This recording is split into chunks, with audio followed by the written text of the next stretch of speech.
Damos inicio al video de esta sesión. Entonces, continuamos nosotros con nuestra reflexión sobre las crisis dentro del capitalismo, ¿no? Muy rápidamente, solo por recordar, en la clase pasada, nosotros hablamos muy rápidamente, bueno, primero dimos una introducción, hablamos de hablamos de las crisis, contextualizando primero, ¿no?, el ejemplo del coronavirus. Habíamos visto cómo el coronavirus o la crisis asociada al coronavirus tiene demasiadas dimensiones, ¿no? Una cantidad de dimensiones y de efectos que realmente son múltiples, ¿no? Y eso nos servía de ejemplo para poder hablar del concepto de crisis civilizatoria, ¿sí? Habíamos hablado de crisis civilizatoria y bueno, lo habíamos definido, como aquí pueden verla, como una crisis que en esencia implica varias cosas, ¿no? Implica que están en crisis las estructuras económicas, instituciones políticas, culturales, el sistema de valores que configura una sociedad. O sea, en definitiva es una crisis no solo global por la dimensión, sino total, en el sentido de que la crisis afecta a, al mismo tiempo a varias dimensiones, ¿no? Y dentro de, obviamente, esas crisis hablamos en concreto de las crisis capitalistas, en el sentido de que cuando hablamos de crisis capitalistas, estamos hablando de una crisis que implica la interrupción temporal de la reproducción del capital. ¿Sí? O sea, este proceso de expansión del capital, de búsqueda de más y más acumulación, se puede interrumpir. Y esa interrupción es a lo que nosotros vamos a llamar como crisis. ¿Ok? Entonces, nosotros ya hablamos de eso en la clase pasada. Habíamos hablado de algunas características de la crisis civilizatoria, ¿sí? Una crisis de magnitudes globales, pero a la vez de multidimensionalidad, o sea, va a afectar al mismo tiempo a varias dimensiones de la vida, ¿sí? ¿Y de dónde nace la crisis civilizatoria? Bueno, esto es una hipótesis, ¿no? Por hipótesis planteamos que, bueno, la crisis civilizatoria puede nacer de la combinación de que el capitalismo tiene sus propias crisis, ¿de acuerdo? Porque tiene muchas contradicciones, de las cuales ya vamos a empezar a hablar desde la clase de hoy. Y por otro lado, el mismo capitalismo tiende a mercantilizarlo todo o a volverlo todo mercancía. El ejemplo más claro que estamos viviendo hoy por hoy es, y ha sonado bastante, ¿no?, la cotización del agua en Wall Street, ¿ya? De hecho, hay una lectura que les pediré que hagan sobre esa cuestión. Pero bueno, el punto al que voy es entonces que la crisis civilizatoria más o menos podemos decir que nace de esa idea, ¿no? O sea, de que como el capitalismo vuelve todo mercancía y se expande a todo nivel, pero al mismo tiempo el capitalismo tiene una serie de contradicciones, entonces como que sus problemas, los problemas del capitalismo, se van expandiendo y van llevándose a todas las dimensiones de la vida, ¿no? Ok, y bueno, como resultado teníamos este esquemita en donde vemos que la crisis civilizatoria del capitalismo empieza a afectar a un sinfín de áreas, ¿no? Obviamente que nosotros nos vamos a concentrar sobre todo en las crisis económicas, pero en general las crisis eh, que llegan a alcanzar a la vida son muchas, o sea, crisis económicas. Dentro de las crisis económicas vimos un montón de variantes que vamos a empezar a analizar con más detalle. También tenemos crisis medioambientales y muchas otras formas de crisis, ¿no? Ok. Entonces la idea de la crisis civilizatoria es una crisis múltiple, total, y que nace, al menos en el caso del capitalismo, de las propias contradicciones del sistema, pero llevadas al límite, ¿no? Llevadas al límite. Ok, entonces pasamos de eso a la cuestión de las crisis económicas, ¿sí? Y ya la clase pasada nosotros empezamos a dar algunas ideas de cuál va a ser el enfoque que vamos a mantener sobre las crisis económicas, ¿ya? Y para ello voy a recordarles, no voy a leer de nuevo todo, pero voy a recordarles esto que Karl Marx le planteaba a Friedrich Engels, ¿no?, en una de sus correspondencias. Marx, piensen que Marx, como habíamos hablado alguna vez, fue un pensador que tenía mucho interés en entender el comportamiento del capitalismo, ¿sí? O sea, esa era su principal obra. Sí, su principal obra, y él mismo, en palabras del mismo, no era ni plantear los principios del socialismo, ni plantear los principios del comunismo, aunque sí dejó muchas ideas al respecto, pero su verdadera gran obra, o sea, la obra que realmente a mi parecer le pone a Marx en el centro del pensamiento económico de su época, claro que después fue regado, pero yo creo que es el hecho de tratar de dar una lectura lo más amplia posible de el comportamiento del capitalismo, ¿no? Por amplia no significa completa, ¿no? O sea, Marx no llegó a ver todo lo que quería estudiar, pero pensemos en eso, o sea, que Marx tenía ese objetivo, o sea, quería entender el comportamiento del capitalismo para darle desde la perspectiva de él, ¿no? Darle a las clases sociales trabajadoras las herramientas teóricas para poder enfrentar a las burguesías, ¿no? Y enfrentar la lucha de clases y organizarse y etcétera. Ahora, el tema es que en esa búsqueda de comprensión del capitalismo, Marx plantea o le plantea a Engels esto que a mí, esta correspondencia a mí siempre me ha intrigado, no está ya la conozco años, y es el hecho de que se plantee determinar matemáticamente las leyes esenciales de la crisis, ¿no? Entonces pensemos, ¿no?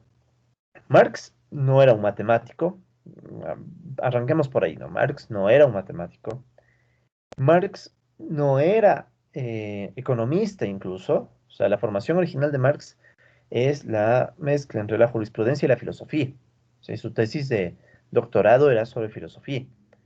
Sin embargo, pese a esa formación, y luego que ya Marx se interesó a estudiar economía política, y mucha del interés de Marx por la economía política nació gracias a su amigo Friedrich Engels, que le recomendó meterse en la economía política porque, bueno, se dio cuenta que por ahí hay unos temas importantes para comprender. Pero el punto es que Marx, siendo uno de los pensadores que más se preocupa de entender el capitalismo, llega a esa conclusión.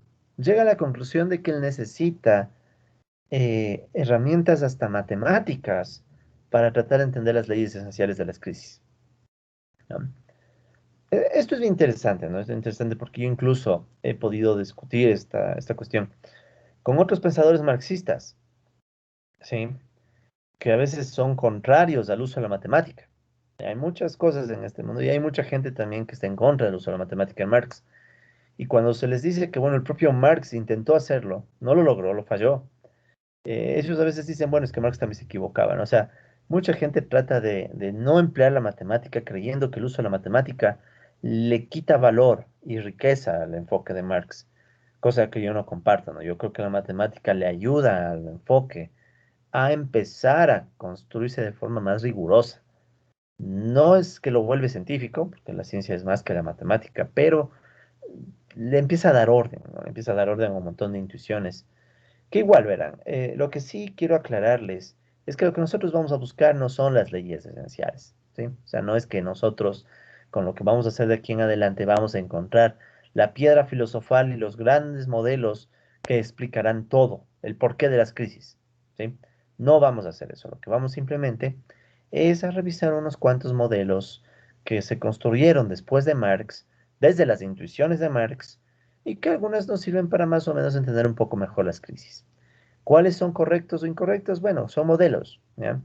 No olviden que los modelos a la final son simplemente herramientas para tratar de entender un poco mejor algún aspecto de la realidad, aplicando un montón de supuestos, aplicando un montón de cosas, y que bueno, no van a capturarlo todo y tal vez en muchos casos no serán buenos modelos. Todo depende de cómo se lo interprete. O sea, muchas veces nosotros hacemos modelos más para encontrar intuiciones que para simplemente explicar el mundo. O sea, hay de todo, ¿no? Pero bueno, entonces con esta idea de Marx, nosotros, y por eso les aclaro desde ya, ¿no? Lo que vamos a hacer es tratar de continuar ese camino que Marx deja, ¿no? O sea, este camino de la posibilidad de tratar de entender las crisis desde un enfoque un poco más matemático, ¿ya?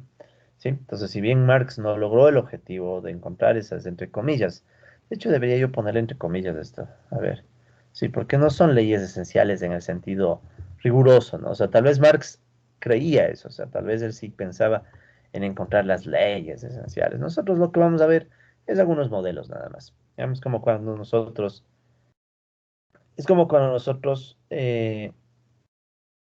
por ejemplo, estamos estudiando micro macro, ¿no? Tenemos varios modelos y esos modelos no son las verdades absolutas, ¿no? Son simplemente modelos que nos ayudan a entender un poco mejor el mundo, ¿no? Pero bueno, ok, entonces, si bien Marx, como les digo, no logró ese objetivo de construir esta comprensión más matemática de la crisis, aunque lo intentó y fracasó, o sea, en realidad hay que decirlo así, fracasó, no lo logró. Existe importante literatura posterior a Marx que continuó ese camino. Consciente o inconscientemente, muchos autores, y aquí sí, muchos economistas, han tratado de entender las crisis justamente usando varias perspectivas matemáticas. ¿Ya? Verán, y aquí estamos entre economistas o entre estudiosos que buscan ser economistas. Colegas, en economía la matemática es inevitable. ¿Sí? O sea, simple y llanamente no es un capricho, no es que nosotros no queremos o queremos usar la matemática porque sí, no.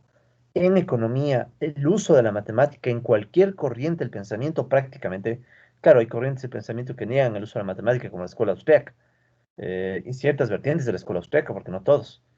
Pero en realidad, la economía hoy por hoy no se puede estudiar sin matemáticas. ¿De acuerdo? O sea, esto es un tema que recalco muchísimo porque a veces por nuestra formación, por cómo hemos recibido cursos previos de economía, mucha gente tiene todavía la concepción de que la economía no tiene por qué ser tan matemática y peor la economía marxista. Tal vez, no estoy muy seguro, pero tal vez incluso el curso de Economía Política uno no haya tenido toda la carga matemática que va a tener este curso. Y está bien, o sea, son enfoques. Sin embargo, a mí me parece que, al contrario, deberíamos usar la matemática al máximo nivel que se pueda. Así como deberíamos saber de historia, así como deberíamos saber de filosofía, así como deberíamos saber de un montón de cosas. O sea, estudiar economía implica saber muchas cosas, y esta es una de ellas. Pero bueno, ya iremos viendo, ¿no? Entonces, varios pensadores desde la economía han empleado modelos para abordar las crisis, y son los modelos que vamos a estudiar, ¿no? Penosamente, como les diré, esta literatura que vamos a ver en este curso muchas veces no suele discutirse al exponer la teoría marxista de las crisis, o si no, se suele citar de forma anecdótica. Es decir, el enfoque que vamos a adoptar es un enfoque que, no les voy a mentir, es bastante personal. O sea, yo prácticamente estoy reconstruyendo el enfoque de cómo se estudia las crisis, porque normalmente el estudio de las crisis y las teorías de las crisis no suele ser tan al nivel que vamos a ver, ¿no? O sea, no suele ser así.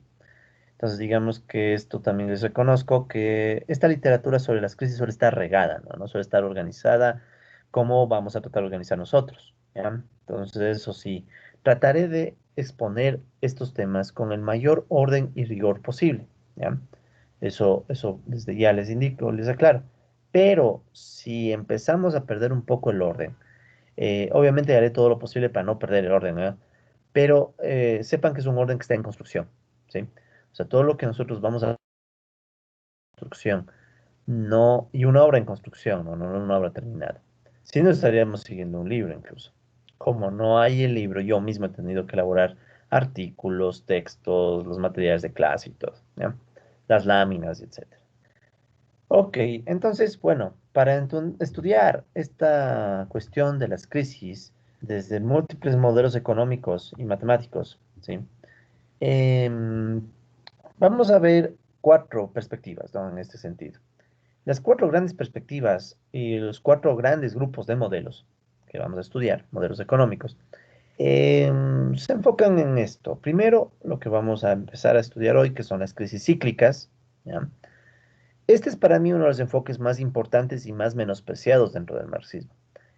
Marx dejó muchas intuiciones para hablar de comportamientos posiblemente cíclicos en el capitalismo. ¿Ya? Ya vamos a ver un modelo en particular, o bueno, dos modelos vamos a estudiar aquí. Luego vamos a hablar de las crisis por desbalance sectorial.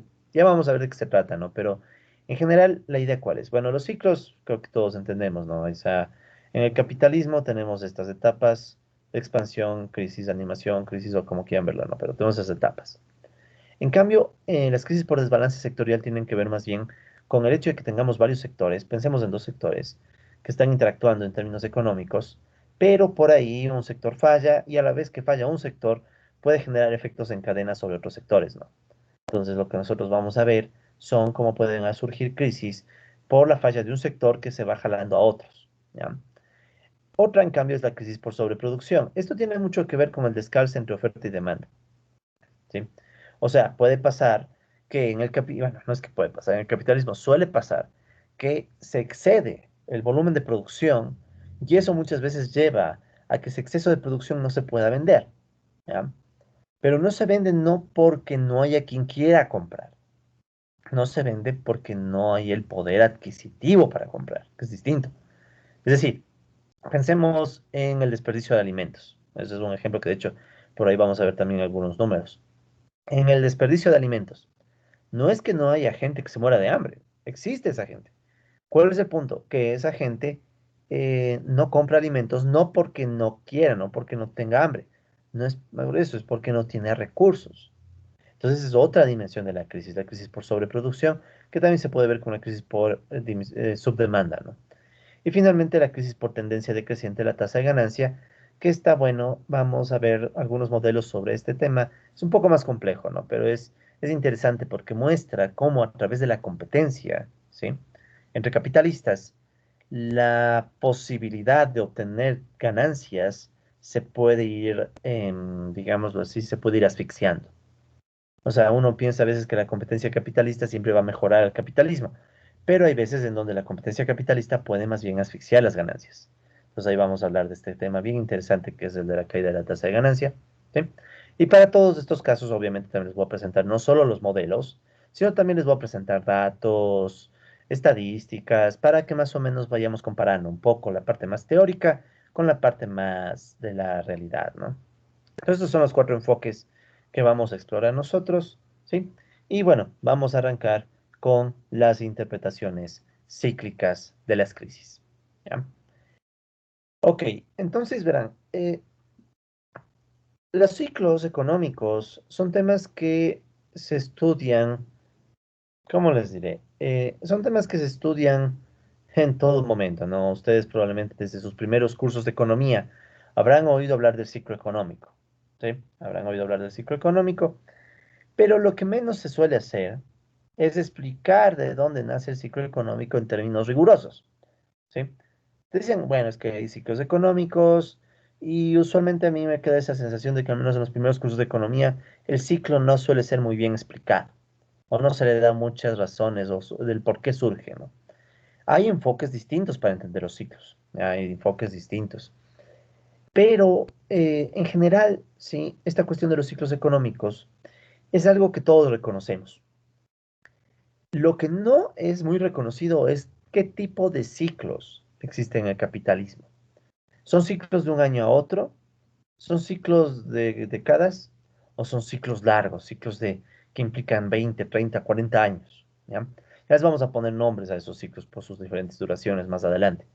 Pero por ahora vamos a concentrarnos en, bueno, de dónde vienen los ciclos, ¿ya? Desde un enfoque un poco más marxista. Entonces, bueno, los ciclos de capitalismo podrían identificarse en dos niveles. En términos teóricos, Marx dejó algunas intuiciones para entender los ciclos. Y quizá la parte más importante que Marx deja para entender los ciclos es lo que él llamó la ley general de la acumulación capitalista, que vamos nosotros a estudiar más adelante. No estoy muy seguro si ustedes tal vez pudieron estudiar esta ley general de la acumulación capitalista en su curso de Economía Política 1. Pero les adelanto, ¿no? Esta es la gran conclusión del Capital. O sea, cuando uno lee el Capital, de en principio a fin, se topa casi al final del Capital con esta llamada ley general. No me gusta el término ley general porque da la idea de que bestia, Marx alcanzó una ley científica. Y no es así, ¿no? O sea, fue una intuición, o sea, fueron intuiciones. Pero es una muy buena intuición, eso sí hay que reconocer.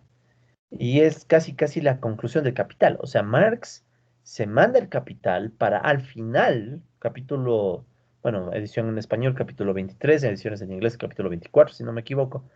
Casi al final, o sea, antes de hablar de sus últimos dos temas, en el Capital, Marx llega a la conclusión de que el capitalismo parece tener comportamientos cíclicos, ¿sí? Y eso lo dice en el tomo 1. Entonces, a veces pasa, ¿no? Que cuando no se le llega a leer todo el Capital de inicio a fin, uno se queda con que, bueno, lo más importante es la teoría del valor, lo más importante es la explotación. A mi parecer, esos son piezas o elementos que ayudan a entender esta parte final, que es cómo el capitalismo al acumular puede llevar a generar ciclos, ¿ya? Entonces, esa es la parte más teórica que existe, ¿no? Ahora, también hay datos, evidencia empírica para hablar de ciclos. Hay mucha evidencia empírica y de hecho yo les voy a presentar, luego de que veamos los modelos y una parte un poco más teórica, vamos a abordar también el tema de los datos. O sea, van a ver que esta idea de los ciclos en el capitalismo no es muy loca y hay modelos, incluso hay modelos ortodoxos para hablar de los ciclos. O bueno, no me gusta mucho el término ortodoxia, ¿para qué os voy a mentir? Hay muchos modelos de corte neo-keynesiano, por ejemplo, para hablar de los ciclos. Sí, los modelos de ciclo de negocios, por ejemplo, son un caso de ese estilo. Entonces, hay muchos modelos para hablar de los ciclos, ¿no? Y no solo marxistas. ¿Ya? Pero yo creo que, como obviamente este es un curso de economía política marxista, vamos a arrancar con los modelos cíclicos de carácter marxista, ¿no? Pero también por otras razones, ¿no? Pero bueno, entonces, ¿cuál es el modelo que vamos a arrancar? ¿Cuál va a ser nuestro primer modelo? Va a ser el modelo de Richard Goodwin, ¿ya? ¿Quién fue Richard Goodwin? De hecho, a ver, permítanme un segundo. Vamos a ver si cargamos un poco el internet, ¿ya? Richard Goodwin. No, solo quiero que... Ya, déjenme ver dónde está Richard Goodwin. ¿Dónde está? Vaya, no aparece Richard Goodwin. Aquí está, Richard Goodwin. Ya. Entonces, Richard Goodwin fue en esencia un matemático y economista, ¿no? Norteamericano. Esto es interesante, verán. Richard Goodwin, ojo, eso, no, un matemático y un economista norteamericano. Llegó a ser profesor, si no me equivoco, en Harvard. Y pese a ello, él tenía un enfoque marxista. Entonces, un enfoque bastante marxista. Quiero que solo que le vean a Richard Goodwin. No quiero ahorita el modelo acá.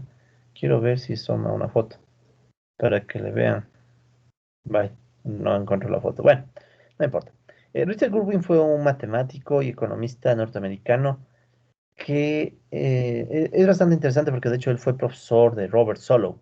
Ya, probablemente lo ubiquen a Solow, del modelo de Solow. Ya, Solow es uno de los padres de la teoría del crecimiento económico. Entonces, Goodwin fue profesor de Solow, ¿sí? Y Goodwin tiene un modelito bien interesante porque es un modelo que en realidad no es muy largo. Es un modelo bastante compacto. Sí, es un modelo bastante compacto, pero que ilustra bastante bien algunas intuiciones de Marx. Y el mismo Goodwin lo dice, o sea, ya vamos a ver, tal vez no hoy día, vamos a ver en la próxima clase, cómo este modelo de Goodwin, en palabras del mismo Goodwin, intenta reflejar lo que el mismo Marx decía. Goodwin dice, bueno, mi intento fue realmente de hacer una representación matemática de algunas de las ideas de Marx. ¿Ok? Entonces, bueno, el modelo de Goodwin es un modelo matemático que se compone de algunos supuestos, ¿sí? Que son los siguientes, ¿no? Entonces vamos a asumir, por ejemplo, una economía cerrada sin gobierno. Vamos a asumir que existe productividad laboral que crece a una tasa constante. Y vamos a ver cómo se representa esto, ¿no? Primero, veamos los supuestos. ¿Qué más? Vamos a asumir que hay una oferta laboral que crece a una tasa constante. Entonces, alfa y beta son nuestras primeras variables del modelo, ¿no? Alfa va a indicar el crecimiento de la productividad laboral. Beta va a indicar el crecimiento de la oferta laboral. ¿Qué más? Todas las magnitudes que vamos a utilizar en este modelo estarán medidas en términos reales, ¿ya? O sea, vamos a olvidarnos del problema de la inflación. Todo asumimos que están con precios constantes.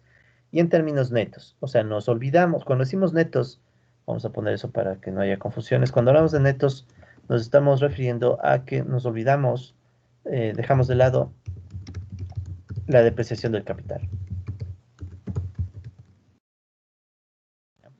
Vamos a dejar de lado el problema de la depreciación del capital. ¿Qué más? Vamos a asumir en este modelito que los trabajadores solo consumen y los capitalistas solo acumulan. ¿Ya? Entonces, los trabajadores solo consumen, capitalistas solo acumulan. También vamos a asumir una relación capital-producto que le vamos a llamar sigma constante. ¿Ya? Y también vamos a asumir que la tasa de variación del salario real W es dependiente de la tasa de empleo, que le vamos a poner V, a través de una curva de Phillips. ¿Ya? Entonces aquí tenemos una curva de Phillips en donde podemos ver la variación del salario real en términos de unas constantes y de V, que es la tasa de empleo. ¿Ya? ¿De acuerdo? Entonces ahorita no se estresen mucho en entender todo. Ahorita recién estamos viendo el modelo en general, en qué consiste, no soy unas variables. Luego, ¿qué dice? La curva de Phillips que vamos a emplear va a indicar el salario real, ¿sí? va a indicar que el salario real crece más rápido a mayor tasa de empleo. Ya, entonces vamos a justificar eso también. Y quiero que noten esto. Esta curva de Phillips va a ayudarnos para reflejar el poder de negociación de los trabajadores en su disputa distributiva con los capitalistas. ¿Ya? Entonces, con estos supuestos, Goodwin construye un sistema dinámico. O sea, construye un sistema de dos ecuaciones diferenciales. ¿Ya? Dos ecuaciones diferenciales. ¿Por qué ecuaciones diferenciales? Notarán por ahí que hay unas derivadas. O sea, que hay una derivada que ya les voy a explicar qué es, ¿no? Entonces, ahorita quiero que se lleven más bien la idea global del modelo. Entonces, tenemos un sistema dinámico, o sea, dos ecuaciones diferenciales, donde U va a ser la participación de los trabajadores en el producto y B va a ser la tasa de empleo. ¿Ya? Y el resto son constantes. Ya vamos a ver cómo se construyen las constantes, ¿no? Entonces, con este modelito, ¿qué logra hacer Goodwin? ¿Y qué es lo que vamos a hacer nosotros? Si nosotros asumimos en ese modelo que todas las constantes son positivas, vamos a poder obtener del modelo un comportamiento cíclico en las variables participación de los trabajadores y tasa de empleo. ¿Ya? ¿De acuerdo? Entonces, este es un modelo cíclico en donde incluso hay un punto que le podríamos llamar el punto de equilibrio, alrededor del cual se mueven las soluciones del modelo. ¿Ok? Entonces, en términos globales, la idea del modelo de Richard Goodwin es mostrar cómo en el capitalismo surge un comportamiento posiblemente cíclico entre las variables tasa de empleo y participación de trabajadores en el producto. ¿Ok? Listo. Entonces, dicho eso, vamos ahora sí a empezar. ¿Ya? Con lo que hemos dicho, simplemente estamos dando una idea global del modelo. Ahora vamos a desarrollar el modelo de Goodwin. ¿De acuerdo? Entonces, antes de empezar, unas cuestiones, ¿no? Si alguno de ustedes tiene a mano papel y lápiz, sería bueno que saquen el papel y lápiz porque esto no vamos a, lo vamos a hacer vamos a hacer un modelo matemático, y el modelo matemático no se los puedo presentar en láminas nada más. Ahora, si un caso ustedes no tienen la posibilidad de hacer el seguimiento, porque obviamente tal vez están viendo las clases desde un celular, tal vez están viendo la clase desde un lugar un poquito incómodo para tomar apuntes. No se preocupen, ¿no? Yo también voy a tomar mis apuntes en esta pantalla digital, que espero la puedan ver, ¿sí? Como hemos visto en clases pasadas. Y luego yo estos apuntes los incluiré en nuestra aula virtual, ¿de acuerdo? Entonces, si quieren asimilar desde ya el modelo, sería lo ideal. Hagan también los apuntes. Les recomiendo que vayamos a la par, ¿no? O sea, mientras yo voy haciendo los desarrollos, ustedes también los hagan. Pero si es que no pueden por las condiciones en las cuales están tomando la clase, les pido que presten muchísima atención y luego los apuntes que yo haré en la pizarra estarán disponibles en nuestra aula virtual, como siempre. ¿De acuerdo? Ok. Entonces, sin más preámbulos, estimados, vamos a arrancar con nuestro primer modelo, ¿sí? Entonces, este va a ser nuestro primer modelo de ciclos capitalistas, vamos a llamarle. ¿De acuerdo? Este es nuestro primer modelo de ciclos capitalistas y el modelo de ciclos capitalistas que vamos a explorar es en particular el modelo de Richard Goodwin. ¿Ya? Entonces vamos a poner primer modelo de ciclos capitalistas y este es en concreto el modelo de Richard Goodwin. Si se fijan el año, es un modelo del año 67. Entonces, no es un modelo muy actual, que digamos, no es un modelo más bien bastante, ya pasadito de años, ¿no? Lo interesante es que es graciosamente 100 años después de que Marx escribe el tomo uno del Capital. Entonces, Marx escribe el tomo uno del Capital en 1867 y 100 años después Goodwin se manda un modelito que me sorprende mucho, ¿verdad? Es bien antiguo, o sea, viendo el año no es algo novedoso. Sin embargo, pese a ello, no ha recibido el estudio que yo creo que merece en habla hispana. O sea, entre los que estudiamos a Marx en español, yo he visto que muy poca gente le ha prestado atención a este modelo, ¿sí? Y peor aún, no se lo integra en nuestros estudios de la crisis. Entonces yo creo que eso sí es una falencia que voy a tratar de corregir, ¿no?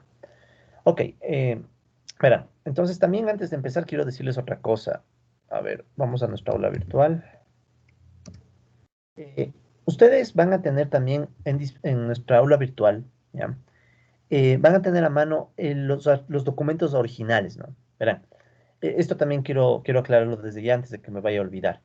En nuestra aula virtual voy a poner los apuntes de clase, pero tal vez alguno de ustedes, tal vez, ¿no? Se quede con la duda de entender o leer el modelo original, ¿sí? O sea, quieren decir, bueno, quiero ver qué dijo el mismo Goodwin. Entonces, un segundo, entro a nuestra aula virtual. Ya. Entonces, en nuestra aula virtual, en la parte de material de clase, yo les he incorporado en la parte de material de clase un enlace que dice listado de lecturas obligatorias y opcionales. Ustedes le dan clic a ese listado, ¿ya? Y se les debe abrir un archivo de Excel con las lecturas, la lista de lecturas obligatorias, las de una hoja y la otra hoja les va a dar las lecturas opcionales, ¿sí? Entonces, verán, bueno, las lecturas obligatorias siempre van a ser en español, eso sí les aclaro, no voy a poner lecturas en inglés, pero en las lecturas opcionales, ustedes van a tener los trabajos originales de varios de los autores que nosotros estudiaremos. Por ejemplo, aquí ustedes pueden ver que ya la primera, la lectura opcional 3 es justamente Goodwin, A Growth Cycle, ¿ya? Un ciclo de crecimiento. Ustedes le dan clic al enlace y van a tener a disposición el artículo original de Richard Goodwin, ¿sí? Entonces aquí ustedes pueden ver el artículo original de Richard Goodwin, que de hecho solo es de 5 páginas. ¿Sí? O sea, eso es lo más interesante, por eso me gusta mucho este modelo. Es un modelo bien resumido. O sea, Goodwin realmente en este hizo un trabajo muy bueno porque a veces la gente cree que escribir 20, 30, 100 páginas es lo mejor. No, a veces lo mejor es escribir poco, pero escribir bien. Sí, por eso es que a mí a veces los ensayos de 100 páginas, los de 20, 30 páginas me desesperan. A veces un ensayo de 10 páginas o 5, pero bien escrito, mejor. Entonces aquí pueden ver el artículo de Goodwin, ¿sí? Y en donde él empieza a explicar justamente el surgimiento de los ciclos, ¿ya? ¿De acuerdo? Entonces no vamos a seguir exactamente la misma explicación de Goodwin, pero lo que les estoy diciendo es que ustedes tienen en el aula virtual a disposición los documentos originales. Entonces, si alguno de ustedes sabe inglés, que no es totalmente obligatorio para el curso, porque obviamente algunos tal vez no han todavía podido terminar sus estudios de inglés, pero si saben inglés y están motivados, les invito a leer el artículo original, ¿sí? O sea, yo les voy a hacer la explicación del modelo, voy a tratar de usar la notación lo más parecida posible a Goodwin, tal vez en algunas cosas tengamos diferencia, pero si tienen la posibilidad, les hago la invitación a que lean el artículo original, ¿no? Y siempre traten de leer a los originales. Es una buena práctica eso, ¿de acuerdo? Porque a veces quedarse solamente con lo que uno da en clases no es suficiente, sobre todo para ustedes que van a ser economistas y sería bueno que ya estén acostumbrados a toparse con artículos de nivel, ¿sí?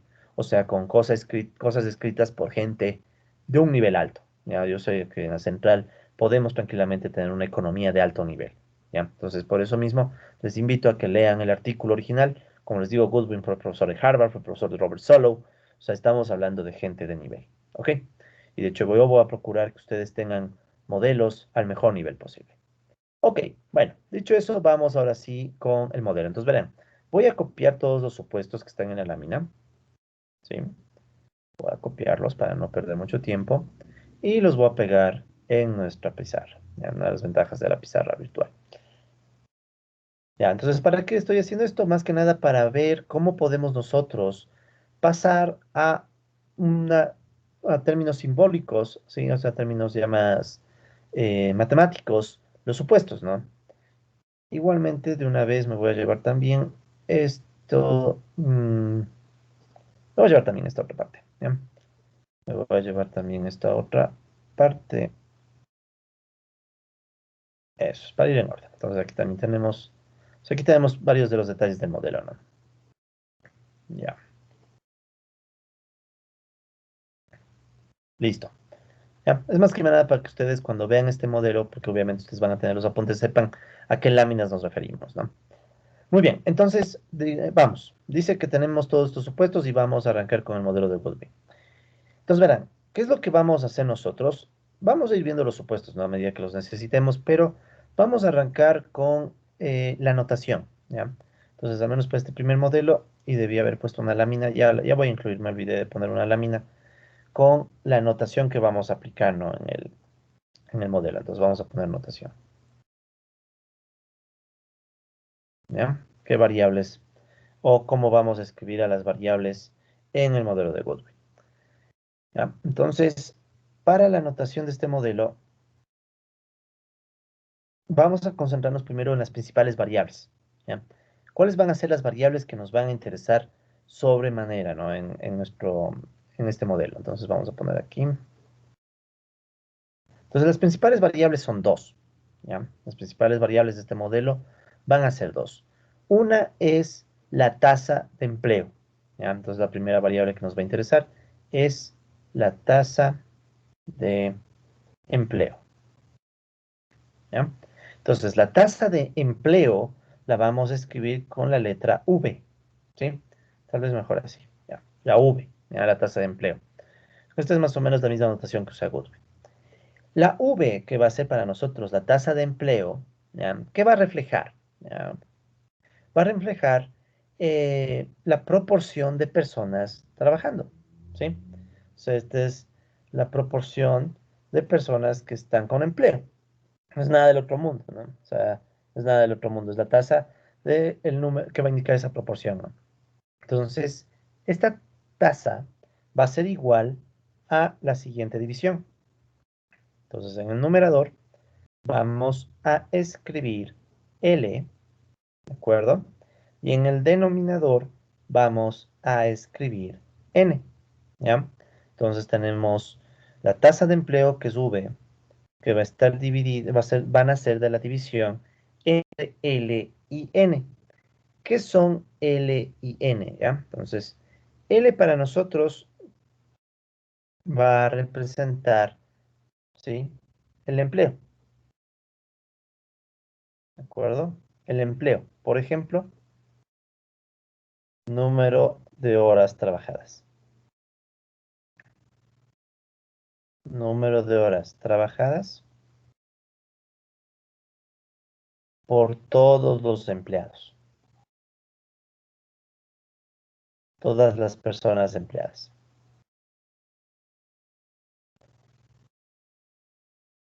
¿Ok? Entonces, esa es la primera idea, ¿no? Vamos a pensar en el numerador como el número de personas, bueno, no el número de personas, perdón, el número de horas que son trabajadas, pero por todas las personas, ¿ya? Pongamos un ejemplo. Digamos que tenemos en esta sociedad, supongamos, ¿no? Tenemos en esta sociedad 10 personas, solo por suponer algo rápido, ¿ya? Entonces tenemos 10 personas, cada persona trabaja 8 horas, o sea, 8 horas por persona. Entonces se va esto de personas y en total me da 80 horas. Serían las horas trabajadas por todas las personas. Entonces eso va a representar L, ¿de acuerdo? O sea, L representa el empleo, pero es empleo pasado a horas, ¿ya? A todas las horas trabajadas por todas las personas que están empleadas. En el denominador, en cambio, nosotros vamos a poner, ¿sí? N. ¿Y qué va a ser N? Entonces, N para nosotros va a ser el total de horas de oferta de fuerza de trabajo, ¿ya? Entonces, estos son el total de horas de oferta de fuerza de trabajo. Ya veamos qué quiere decir esto. Aquí nosotros tenemos 10 personas que están trabajando a 8 horas por persona, en total me da 80 horas. Ya eso sería L. En cambio, N va a representar el total de horas que están disponibles, ¿sí? Entre paréntesis, disponibles, pero que no necesariamente todas están empleadas. O sea, digamos que en total en esta sociedad hay 15 personas y estas 15 personas podrían estar trabajando las 8 horas, ¿sí? 8 horas por persona, pues se van. Entonces, en este caso, ¿qué me daría? Sería 120, ¿no? 120 horas. Entonces, ¿qué es lo que nosotros vemos? Eh, que las 120 horas sería todo lo que está disponible en esta sociedad. Pero nosotros vamos a decir que de las 120 solo se están ocupando 80. ¿Ya? ¿Por qué? Porque hay desempleo. ¿Eso qué significa? Que en esta situación hay 5 personas que están desempleadas. ¿Cuáles son esas 5 personas? Restaríamos las 15 de aquí menos las 10 de acá. ¿ya? Pero lo único que estamos haciendo es eso pasado a horas, ¿de acuerdo?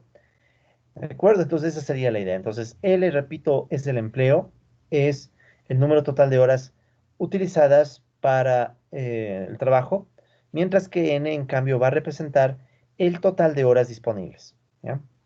Si quieren, podrían verlo de esta forma. L más o menos, sería el empleo, L, ¿no?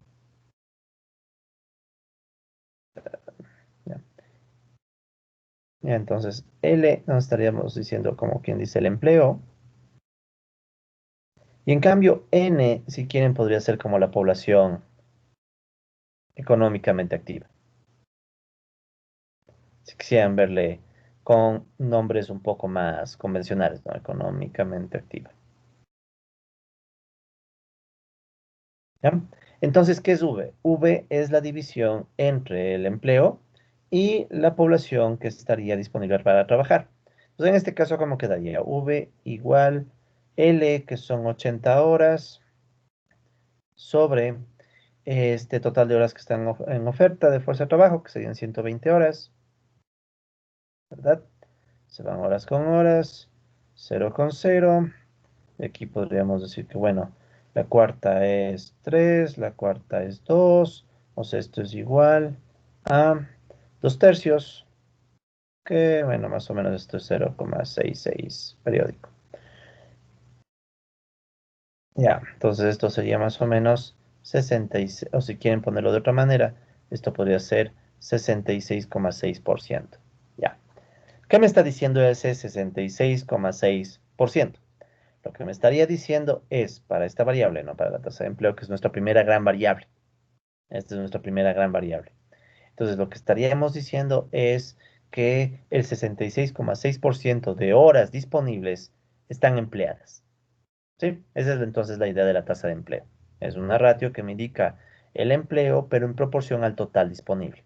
¿Ya? Este ejemplo, por ejemplo, por decir, no es nada del otro mundo, serían 66,6 horas, 66,6%. Por tanto, si esa es la tasa de empleo de una vez, ¿cuál sería? No es nuestra variable principal, pero esta es una variable más bien auxiliar, pero ¿cuál sería la tasa de desempleo?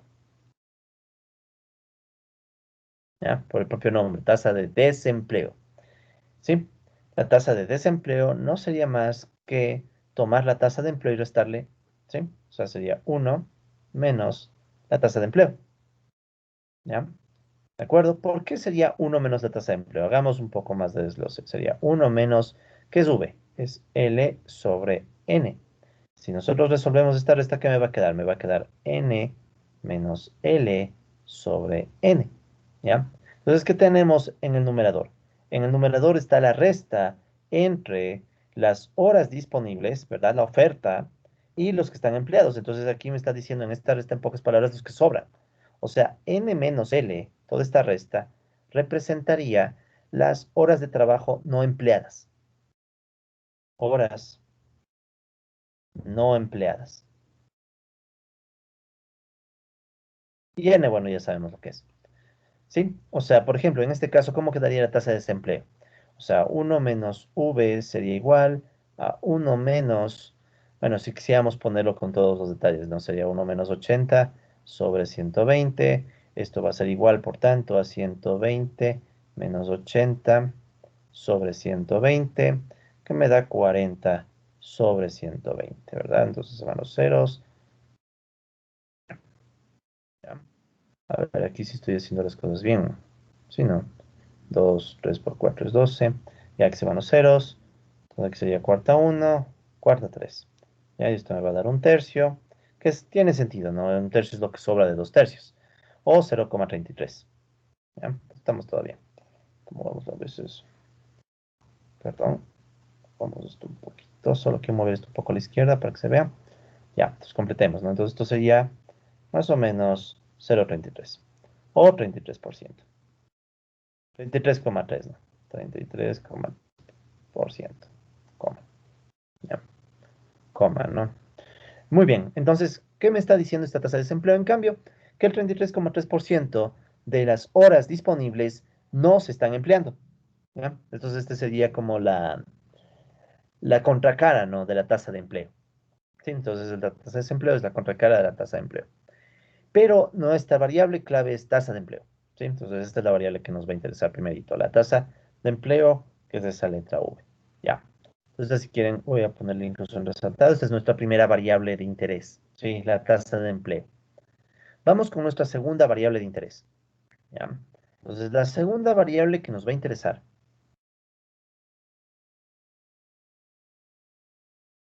¿Ya?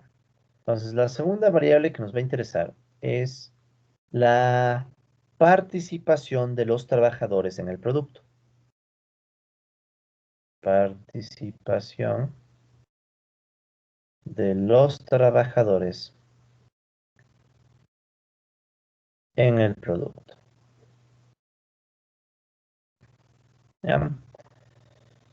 Entonces, normalmente solo vamos a llamarle participación de los trabajadores. Esto de en el producto vamos a dejarlo, por ahora lo escribimos, pero más adelante solo vamos a decir la participación de los trabajadores, para que no se haga tan largo el nombre de la variable. ¿Ya?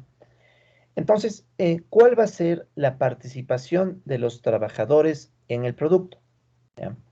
Pues primero el nombre, o sea, ¿qué nos está diciendo esta variable? Nos va a decir, bueno, tratamos nosotros de identificar de la producción cuánto les va a tocar a los trabajadores, ¿sí? Recuerden esa lógica, ¿no? Resulta ser que en la producción capitalista, una parte de los resultados de la producción van para los trabajadores y otra parte va para los capitalistas, ¿no? ¿Ya? Entonces, y de hecho recuerden que nosotros tenemos un supuesto aquí, ¿ya? Entonces aquí ya va a empezar a tomar importancia los supuestos. Tenemos una economía cerrada sin gobierno, ¿ya? O sea, no hay impuestos porque no hay gobierno y no hay ni exportaciones y tampoco hay importaciones. Entonces, una economía cerrada donde únicamente están interactuando trabajadores y capitalistas, ¿de acuerdo? Entonces, eso también es importante porque si tuviéramos una economía abierta, aparte de la participación de trabajadores y capitalistas, también habría exportaciones e importaciones, ¿sí? Y además, si tuviéramos gobierno, el gobierno también participa a través de impuestos y también influenciaría a través del gasto, ¿ya? Y tendría inversión incluso el gobierno, pero no vamos a tener gobierno para no complicar el modelo.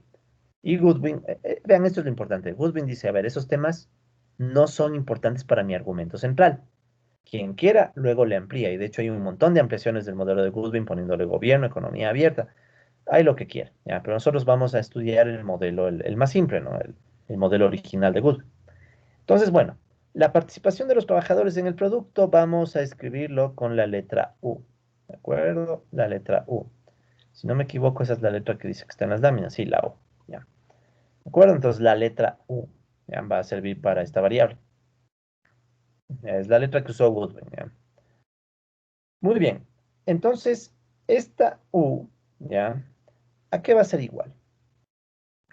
Entonces pensemos, ¿no? Pensemos un momento. Participación de los trabajadores en la producción, ¿ya? En la producción. ¿Cómo nosotros podríamos obtener la participación de los trabajadores en la producción? Primero deberíamos conocer cuánto es la producción, ¿ya? ¿De acuerdo? Entonces, en el denominador de esta variable, ¿ya? En el denominador de esta variable, vamos a poner la producción. ¿Cómo podemos nosotros poner la producción? La producción la podemos escribir P por Q, ¿de acuerdo? Entonces, P por Q sería la producción. ¿Estamos? Ya. Eso entonces sería el denominador. En cambio, en el numerador, ¿qué debería ir? Ya, pongamos números si quieren, solo para ejemplificar. Digamos que P por Q, que es toda la producción, supongamos que es 1000. ¿Ya? Serían dólares, ¿no? Porque está en dinero esto, 1000. Muy bien. De estos $1000, ¿cuánto les va a tocar? Ya, esta es la producción, ¿no? O el producto. ¿Ya? Entonces, de los $1000, ¿cuánto les va a tocar a los trabajadores? ¿Sí? Por cierto, estos son trabajadores asalariados, ¿no? O sea, son trabajadores que reciben un salario. Estamos en el capitalismo, o sea, ya eso no hay que destacarlo, ¿no? Pero, por si acaso, son trabajadores asalariados, ¿ya? O sea, no estamos pensando en trabajadores de otra característica. De hecho, un supuesto que debió haberse agregado aquí es que estamos hablando solo de trabajadores asalariados, ¿ya? ¿De acuerdo? Entonces, Le voy a poner en esto, ¿no? Entonces, estamos hablando solo de trabajadores asalariados, ¿no?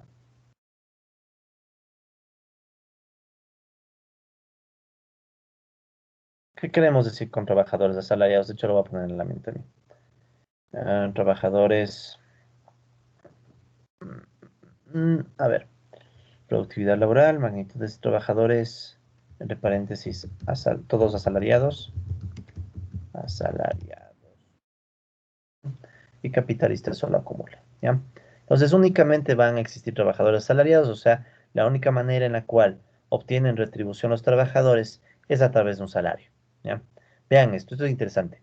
Para economías como la ecuatoriana, no es tan cierto que solo haya trabajadores asalariados. De hecho, en ninguna economía del mundo hay solo asalariados. También hay, por ejemplo, trabajadores que son por cuenta propia. Ellos no tienen un capitalista al cual deberse. Ellos trabajan por su cuenta y de lo que venden obtienen recursos. Tenemos comerciantes, tenemos gente que a veces no tiene trabajo y está en las calles también, pero de vez en cuando consigue algún recurso de ayuda del Estado. O sea, hay de todo, ¿verdad? Pero en este mundo simplificado de los modelos, tenemos que simplificar porque si no simplificamos, no vamos a poder construir el modelo. Entonces asumimos que solo hay asalariados, ¿ya? Si solo hay asalariados, ¿cómo van a participar los asalariados en la producción? Bueno, tendríamos que ver las horas trabajadas, L, o las horas empleadas, y esas horas empleadas multiplicarles por un salario, W, ¿verdad? Entonces, digamos, ¿cuántas horas trabajadas pusimos en nuestro ejemplo? Creo que pusimos 80 horas, ¿verdad? Entonces, por ejemplo, ¿no? Tendríamos 80 horas. Lo voy a poner al revés, W por L. Perdón, LW voy a ponerlo ya. Ah, no, no, no, dejemos como está. Vamos aquí. 80 horas, ¿verdad? Esas 80 horas ya sabemos que son todas las horas trabajadas por todos los trabajadores. Ya sumamos un salario, digamos que es de $10 por hora. No está tan mal, ¿no? Al menos para el caso ecuatoriano no está tan mal $10 por hora. En Estados Unidos no sería muy bueno, en cambio. Pero eso es relativo, ¿ya? Entonces digamos que tenemos $10 por hora, que sería W, ¿sí?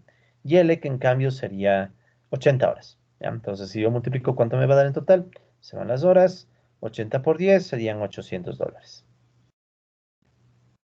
acuerdo? Esto sería salarios, el total de salarios, total de salarios. Vamos un poquito a la izquierda, ya. Listo. Entonces tenemos la producción y el total de salarios, donde ya han surgido dos nuevas variables, ¿no? ¿Cuáles son las nuevas variables auxiliares que han surgido? Q, que es el producto, P, que son los precios, y W, que es el salario. ¿Ya? Ahora verán, esto sería entonces de escribirlo acá arriba, ¿no? WL y sobre PQ. ¿Y esto qué me va a dar igual? Pues veamos. Si yo reemplazo, ¿qué es W por L? Y aquí está hecha la multiplicación, entonces serían $800. Y en cambio en el denominador es toda la producción, 1000.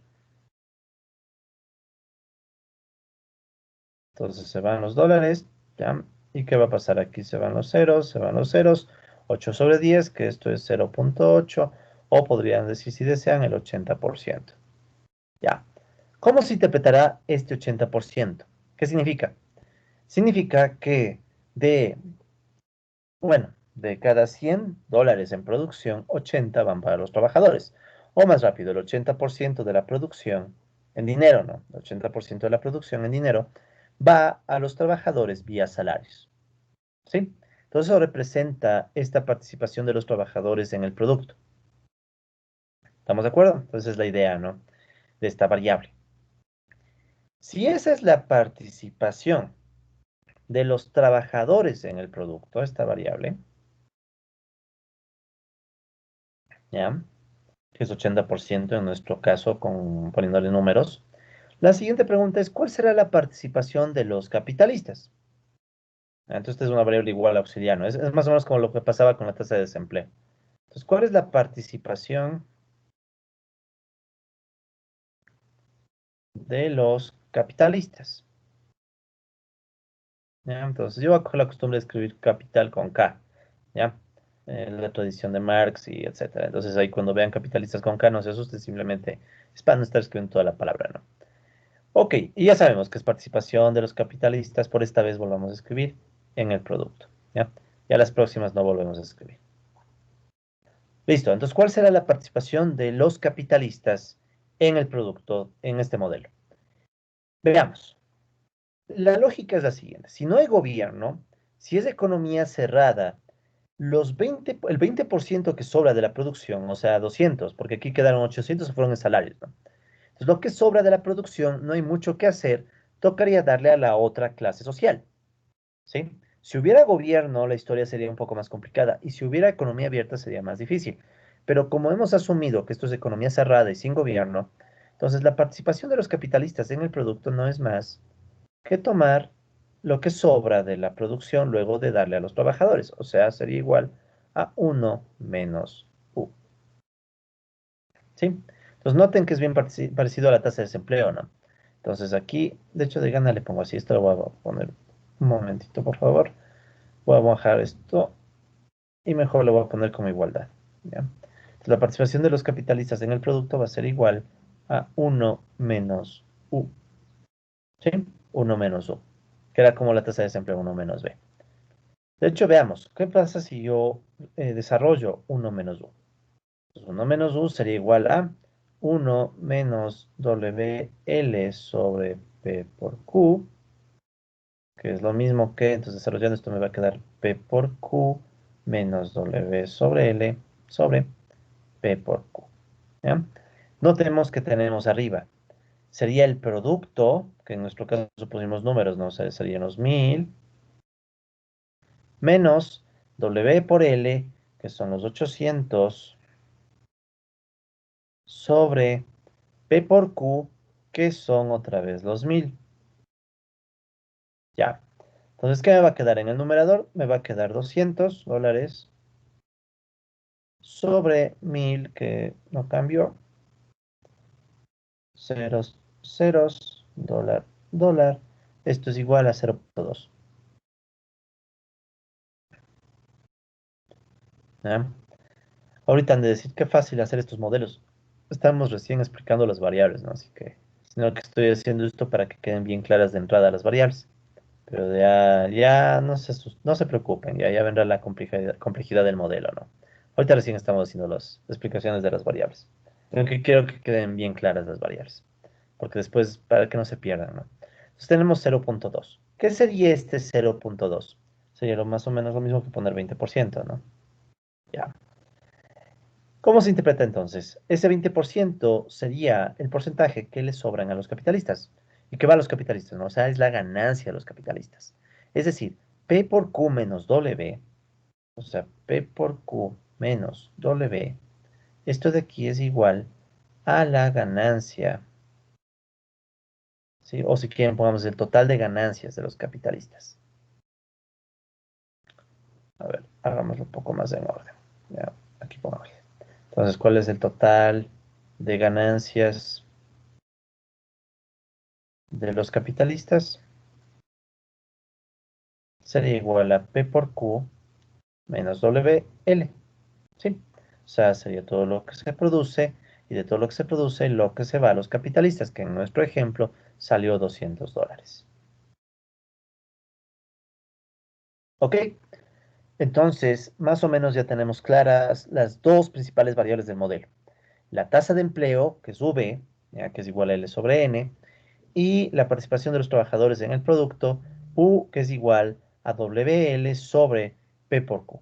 ¿Ya? Ahora, noten lo siguiente, ¿verdad? En el modelo nosotros tenemos un supuesto, acá arriba. El supuesto de que todas las unidades, por aquí están ya, todas las magnitudes van a estar medidas en términos reales. ¿Ya? Van a estar medidas en términos reales. ¿Qué significa que todo esté medido en términos reales? Significa que nos vamos a quitar de encima el tema de los precios, el tema de la inflación, porque aquí ven están los precios, ¿verdad? Entonces, ¿cuál es el problema? Si nosotros dejamos los precios así como están, los precios se van a volver otra variable del modelo. que lo complica bastante, o sea, lo vuelve mucho más complejo. Claro que se hace más interesante y más realista, pero hay un problema. Si ya con las dos variables que vamos a manejar el modelo se va a volver un sistema de ecuaciones diferenciales, que ya vamos a ver cómo queda. Si ponemos el precio nos surgiría otra ecuación, porque los precios son una variable clave en el capitalismo. ¿Ya?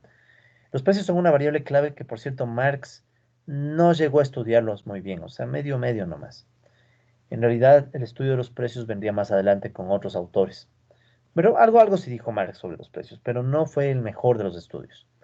Entonces, lo que nosotros vamos a hacer en este modelo para enfrentar o para poder así, verán, esta es una cuestión. ¿Cómo hacemos que en este modelo las variables se midan en términos reales? Todas las variables. Entonces hay un truco. ¿Ya? Entonces hay un truco. Entonces voy a poner aquí una línea y vamos a poner lo siguiente de una vez. Para que todas las variables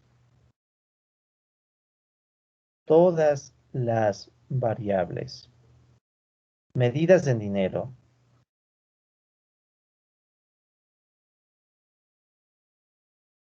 se encuentren o todas las variables medidas en dinero se encuentren definidas, se encuentren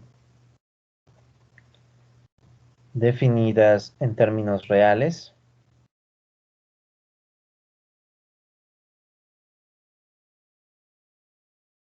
Ustedes ya han pasado cuentas nacionales, entonces asumo que entenderán qué queremos decir cuando hablamos de nominal y real. Pero usualmente cuando hablamos de términos reales, otra forma de decir es precios constantes. ¿Sí? Precios constantes, usualmente a un año base, ¿no? Por ejemplo, en el Ecuador, si queremos ver el PIB real, ¿qué nos toca hacer? Tomamos el PIB y lo vemos con dólares del 2007. ¿Sí? Entonces lo pasamos a un precio, a precios constantes, tomando un año base, por ejemplo, el 2007, que por cierto está bien desactualizado, ¿no? O sea, nosotros debimos haber cambiado de año base en el 2014, si no me equivoco. O sea, ya para el 21 debimos otra vez cambiar, o sea, ya debemos estar con doble cambio. Pero como va la crisis, yo creo que no vamos a cambiar en unos cuantos años. Entonces, bueno, el caso es ese, ¿no? O sea, que si nosotros quisiéramos que todas las variables medidas en dinero se encuentren definidas en términos reales, o sea, con precios constantes o de año base, ¿qué nos toca hacer? Nos toca asumir que los precios son constantes. Entonces, vamos a decir que el precio es igual a constante. O sea, los precios no se van a mover. Ahora, noten esto. Si los precios no se van a mover, no van a ser una variable clave en el modelo, lo mejor es ponerles un número. Entonces vamos a poner un número a los precios. O sea, de hecho, vamos a asumir que P es igual a 1. ¿Ya? Entonces, ¿para qué hacemos esto? Vamos a asumir que P es igual a 1. Y si asumimos que P es igual a 1, o sea, vean, solo con hacer esto, todas las variables que vengan, que tengan dinero, van a estar medidas en precios constantes. ¿Sí? Entonces, eso es lo que nosotros vamos a poner como supuesto, que es de hecho lo que hace Goodwin y hacen muchos modelos, ¿no? Vamos a asumir que los precios son constantes, en nuestro ejemplo vamos a decir que los precios son igual a 1, de tal modo que ya no tengo que estar escribiendo la P, pero yo sé que eso significa en realidad que todo está medido a precios de un año base. El que sea, me daba lo mismo, podría haber puesto 10, 100 mil, pero voy a poner uno que es el número más fácil para que no nos molesten las ecuaciones. ¿Ok? Entonces vamos a incluir ese supuesto que es una manera rápida de hacer que todas las variables se midan en términos reales. ¿Ya?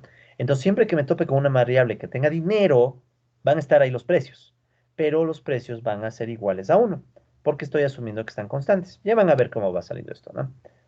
Listo. Entonces esas van a ser nuestras dos primeras variables clave o importantes de nuestros modelos, ¿ya? Esas dos variables.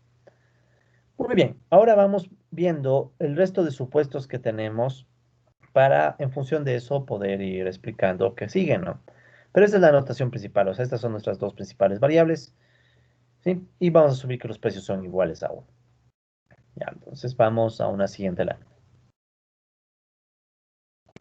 2.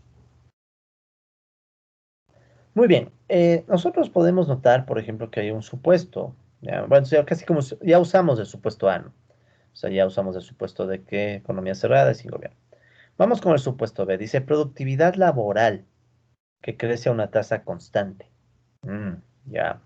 Entonces, para poder yo entender este supuesto, primero debo aclararme qué es la productividad laboral, ¿verdad? Un tema hasta de lectura, ¿no? O sea, ir leyendo con calma. Es decir, a ver, aquí dice productividad laboral. Entonces vamos a explicar cuál es la productividad laboral. ¿Ya? Entonces, esto es nuestra siguiente variable auxiliar. Y ahora las que vienen son auxiliares, ¿no? Las dos principales ya vimos, son tasa de empleo y participación de trabajadores en el producto.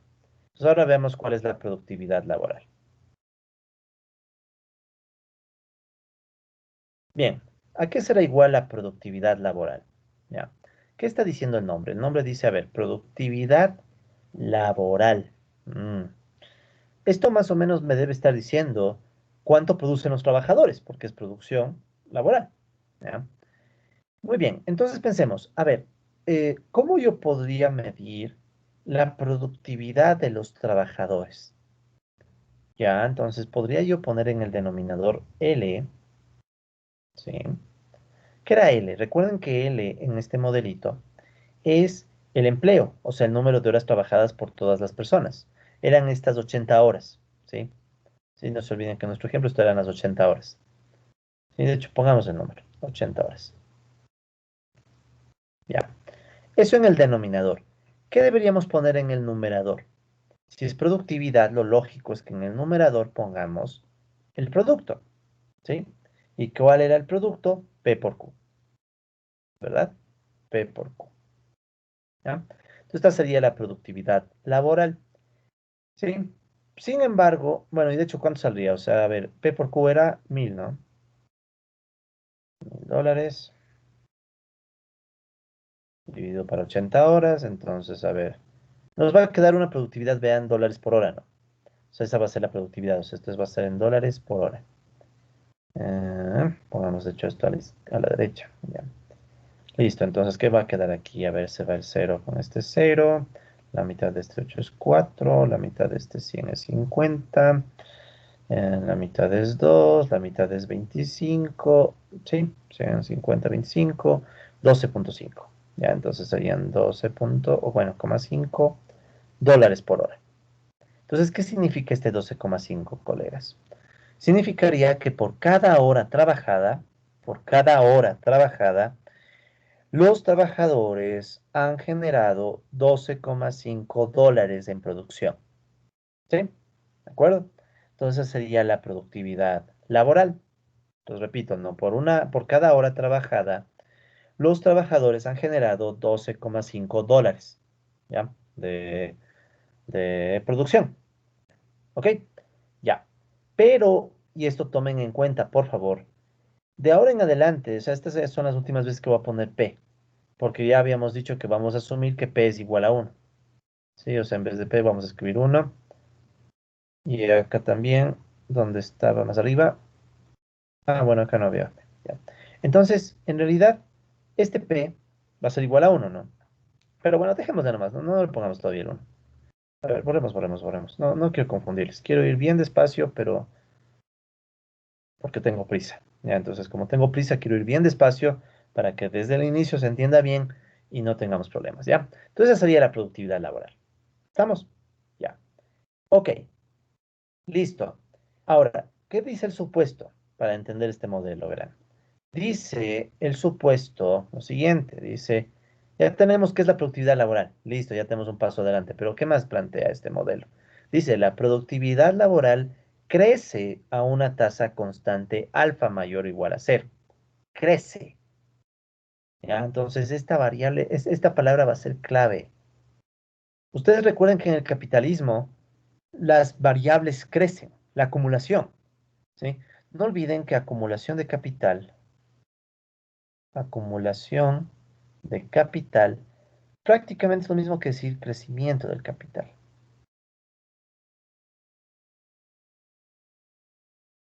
Entonces, en el capitalismo no se olviden que la clave no está solo en ganar, está en ganar para crecer, acumular, cada vez tener más capital, ¿sí? Entonces, el crecimiento es un elemento clave en el capitalismo, ¿sí? Y por tanto necesitamos ver cómo estudiamos el crecimiento, ¿ya?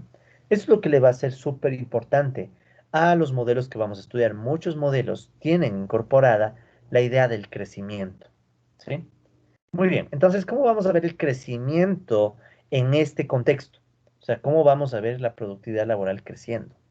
¿Ya? Entonces, aquí está el reto. ¿Cómo yo saco el crecimiento de la productividad laboral? ¿Ya? Entonces, si quieren, lo ponemos como pregunta incluso. ¿Ya? Esta sesión estoy yendo bien despacio, pero es porque quiero que me entiendan de entrada todo lo que vamos a hacer, ¿no? Porque más adelante vamos a hacer un montón de cosas y puede que vaya muy rápido, muy lento, lo que sea, pero quiero que desde el inicio me entiendan bien todo, ¿no? Entonces, ¿cómo analizar? O cómo, sí, ¿cómo analizar? Pongamos, ¿cómo analizar el crecimiento de la productividad? Pero si quieren, seamos un poco más generales. ¿Cómo analizar el crecimiento de una variable?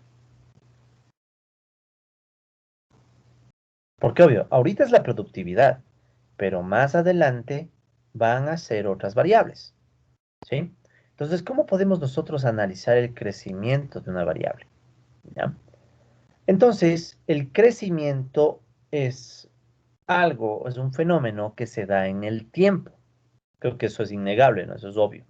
¿Ya? Entonces, notar que el crecimiento,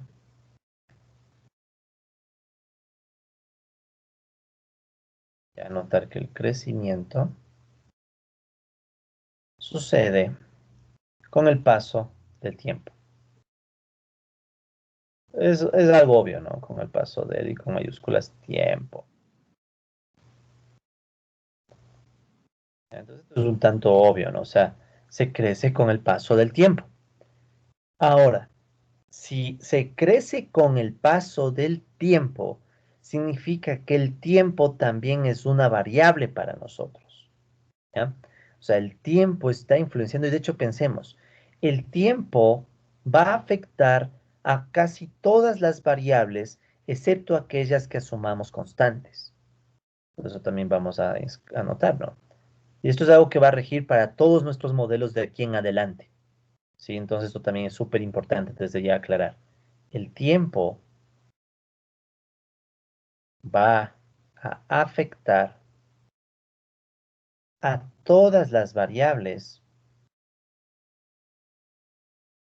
¿sí? A todas las variables que no se asuman o no sean asumidas como constantes. ¿Ya? Por ejemplo, nosotros recuerden que acá al final de esta primera hoja habíamos asumido como constante los precios y habíamos dicho precios igual a uno. Entonces, obviamente, como estamos asumiendo que el precio no se mueve, el tiempo no le va a afectar al precio. Ya eso es obvio. Pero en cambio hay otros cuantos elementos que ya van apareciendo que van a ser afectados por el tiempo, ¿sí? Entonces el tiempo va a afectar a todas las variables que no sean asumidas como constantes. Entonces, si no decimos constante, una variable va a ser afectada por el tiempo. ¿Y cómo son afectadas las variables por el tiempo? ¿Ya?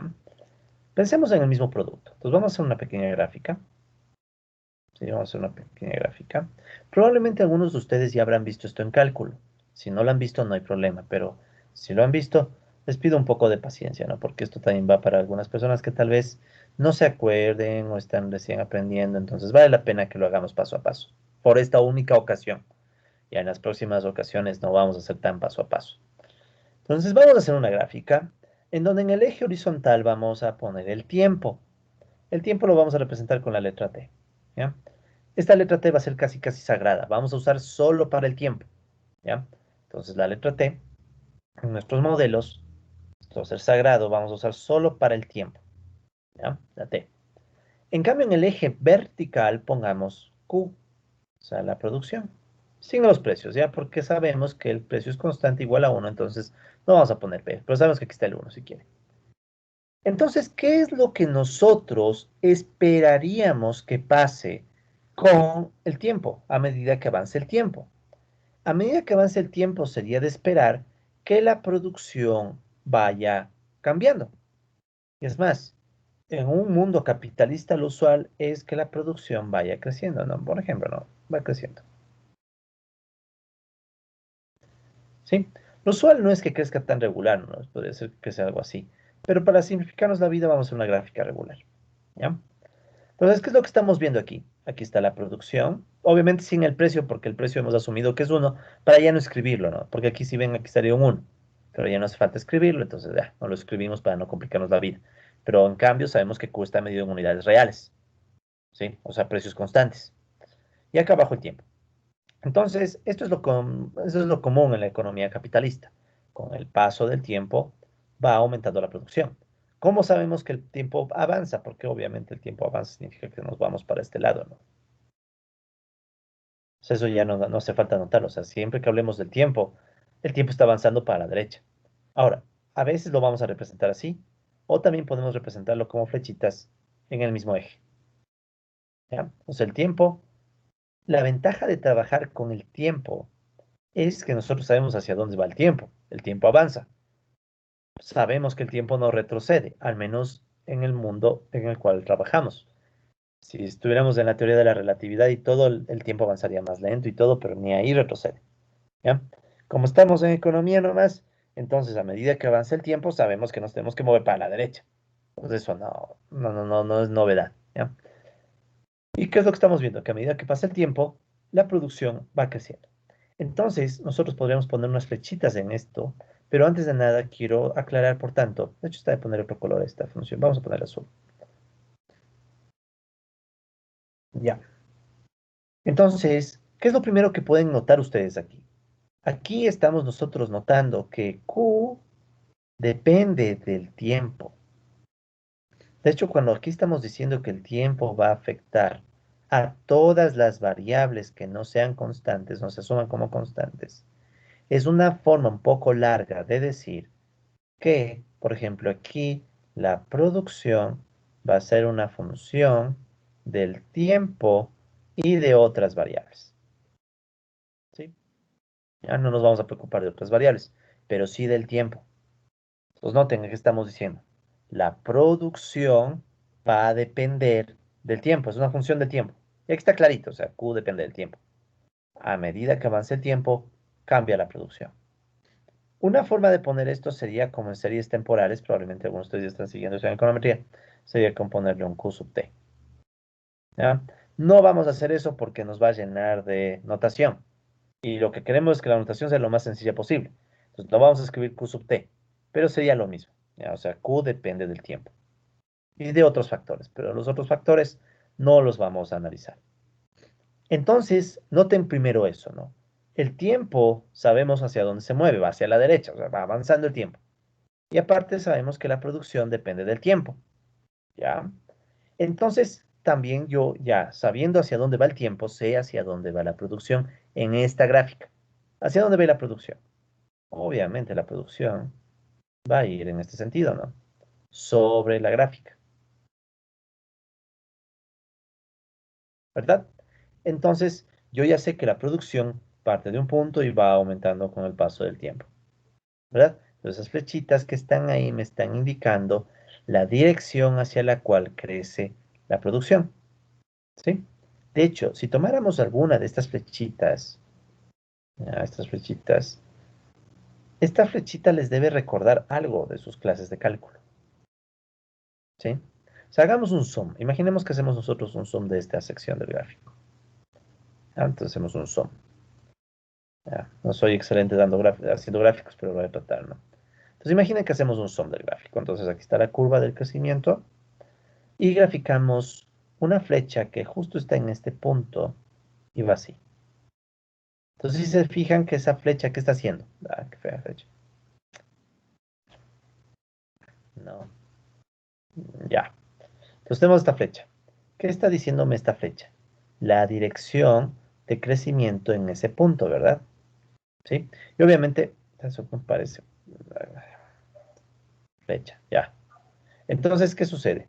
Que esta flecha que está aquí, por ejemplo, me está dando en este punto la dirección hacia la cual está creciendo y también puedo indicar incluso la magnitud dependiendo del tamaño de la flecha, ¿no? Y aquí puede haber otra flecha y por acá puede haber otra flecha. Entonces, ¿qué les está diciendo esa flecha? Supongamos una sola. Esta flecha es, si ustedes recuerdan, la derivada, ¿sí? Porque es una flecha, o sea, esto es una línea tangente, de hecho. Es la pendiente. Entonces, ¿cómo sacar la pendiente? Con la derivada. ¿Eso qué significa? Que si yo quisiera ver cómo cambia la producción en el tiempo, una opción es sacar la derivada de la producción en el tiempo, en ese punto, porque en ese punto la derivada, ¿qué va a hacer? Me va a indicar cómo cambia la variable. No hay mucho a dónde ir. O sea, esto de aquí en definitiva, ¿a qué equivale? O sea, yo podría esto representar, esta misma flechita que está en términos gráficos, la podríamos representar en términos más matemáticos, como el cambio de la producción cuando cambia el tiempo. ¿Sí? Entonces, es una derivada, cual, bien usual, una derivada nada fuera del otro mundo, solamente una derivada que está notando que la variable q depende del tiempo. O sea, esta es una derivada temporal. Sí, a veces se le llama así.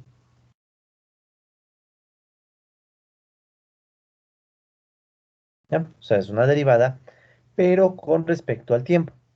¿Ya? O sea, Q depende del tiempo, entonces si yo tomo un punto, en ese punto yo si saco la derivada me va a decir más o menos la tasa de cambio de Q cuando cambie el tiempo. Recuerden que por definición, ¿qué es una derivada? Es el límite de la ratio delta Q sobre delta T cuando delta T tiende a cero. ¿Sí? Recuerden que es la definición un poco más rigurosa de derivada, ¿no? A través de límites. Aquí una anécdota muy rápida. Marx se dedicó a estudiar cálculo y de hecho en el año 1881, creo, él escribe algo que se conoce como los manuscritos matemáticos de Marx. ¿Sí? Es un nombre muy sofisticado para decir, ahí están los cuadernos de matemática de Marx. O sea, como tus cuadernos de cálculo, ¿no? O sea, tú vas a la clase de cálculo y haces tus cuadernitos. Entonces Marx estaba aprendiendo cálculo por su cuenta y tenía unos cuadernitos donde hacía sus apuntes. Marx aprendió a derivar, pero Marx no entendía límites. De hecho, no aprendió límites. Entonces, claro, a ratos Marx hace unas cosas con las derivadas y como no interpreta bien, empieza a decir algunas barbaridades, unas barbaridades bien feas. O sea, algún rato les pondré algunos ejemplos, incluso con láminas si quieren, sobre esto de la matemática en Marx. Porque es interesante, o sea, Marx estaba aprendiendo, pero aprendió a una edad ya bastante tardía, ¿no? O sea, es como una persona que estudió filosofía y derecho, luego se mete a estudiar economía política. Recuerden, es la economía política del siglo XIX. ¿Sí? Si ustedes ya pasaron, creo que ya pasaron sus clases de historia del pensamiento, recordarán que en ese entonces, ¿qué dominaba? Los clásicos. Adam Smith, David Ricardo, John Stuart Mill, Jean-Baptiste Say, Nassau, McCulloch, etcétera. ¿Ya? Entonces, un montón de pensadores clásicos. Entonces, ¿qué sucede? Que Marx está escribiendo en una época en la que dominaban los pensadores clásicos.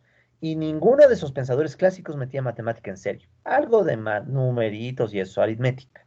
De hecho, podríamos decir que Marx está entre los primeros pensadores que empieza a tratar de meter matemática más en serio en la economía, incluso cálculo. No lo logra, no lo logra, o sea, mal diríamos que sería un éxito.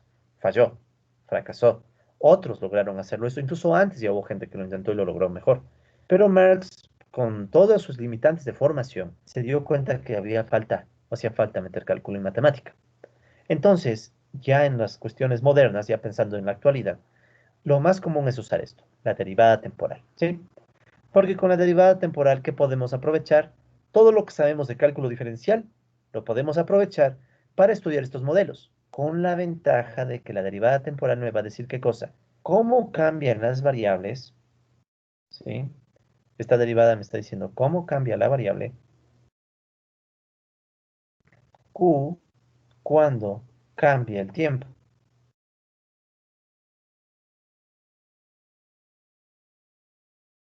Sí, entonces la gran ventaja de las derivadas temporales. Me va a decir cómo cambia Q cuando cambia el tiempo, pero yo sé que el tiempo siempre crece.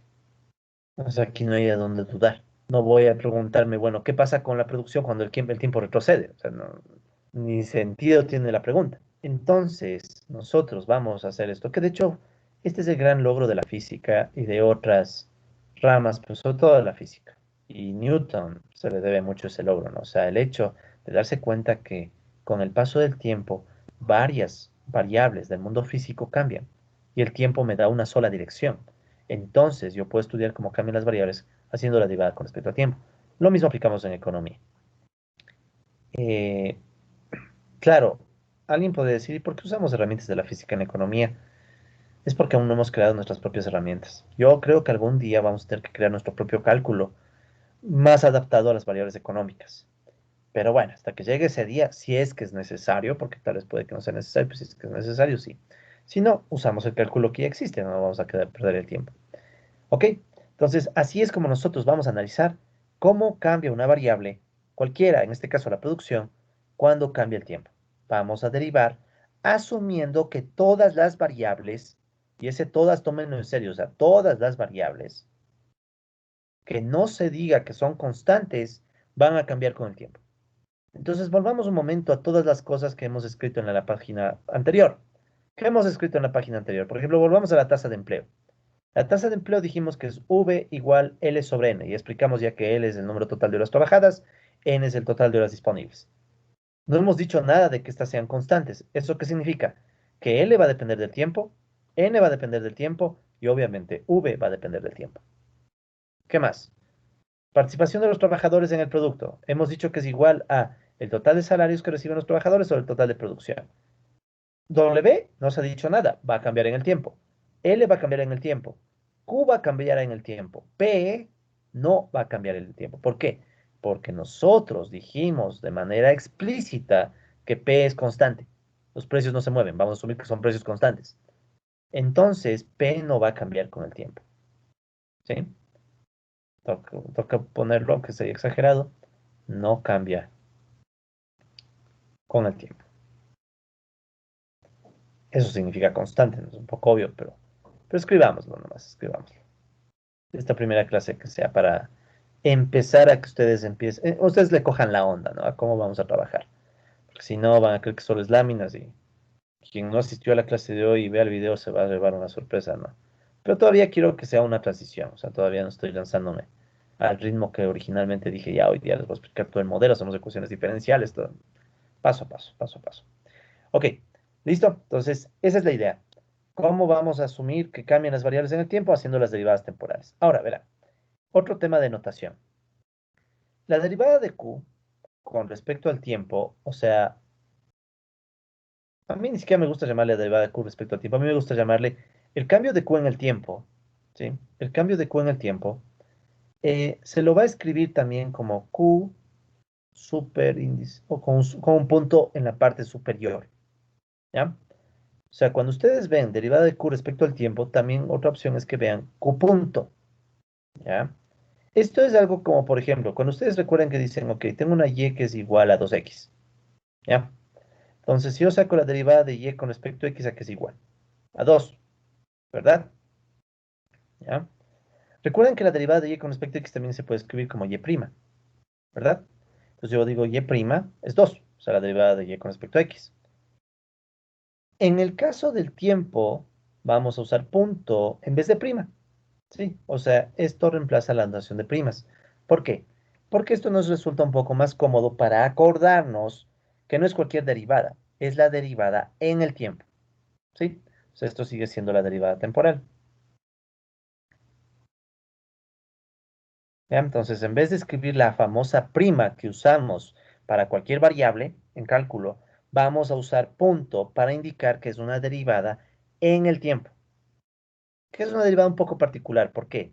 No por el cálculo es el mismo de siempre. Es un poco particular porque yo sé que esto de acá abajo, el tiempo siempre crece. Entonces, cuando yo escribo Q punto, me estoy acordando que estoy sacando la derivada con respecto al tiempo y al mismo tiempo me acuerdo, disculpen la redundancia de tanto tiempo, pero al mismo tiempo me acuerdo que el tiempo aumenta, que el tiempo se mueve en una sola dirección. ¿Ya? ¿De acuerdo? Entonces, así es como nosotros vamos a analizar las derivadas. Entonces, si por ejemplo, ¿ya? Dijéramos que Q es igual a 2t, ya, esta ecuación económicamente no tiene sentido. O sea, yo no voy a decir que la producción es dos tiempos, no tiene sentido. Pero solo supongamos para hacer el cálculo. Si Q fuera igual a 2t, entonces la derivada de Q con respecto al tiempo, que sería lo mismo que aplicar el Q punto, sería 2, ¿ya? Voy a poner en algún lado que esto solo es un ejemplo, ¿no? Por ejemplo, voy a poner, si no decir esto que es, por ejemplo, ¿ya? Q fuera igual a 2t, entonces la derivada de Q con respecto a t, que sería lo mismo que Q punto, es igual a 2, ¿ya? Ahora, esto es solo para poner un ejemplo. En la realidad no tiene sentido esa derivada en términos económicos. O sea, ¿qué querría decir que la producción es dos tiempos? ¿No? Esto tiene más sentido, de hecho, en física. En física se tiene sentido que para cada instante del tiempo ustedes pongan la posición de un cuerpo. Entonces ahí tiene sentido este tipo de ecuaciones. Pero en economía esta al menos no tiene sentido. O sea, como es Q es igual dos tiempos, no. Tal vez si están haciendo alguna cosa econométrica, puede que tenga algún sentido. Digan, bueno, este es el patrón. O sea, por cada paso del tiempo la producción crece el doble. Tal vez, ¿no? Tal vez por ahí.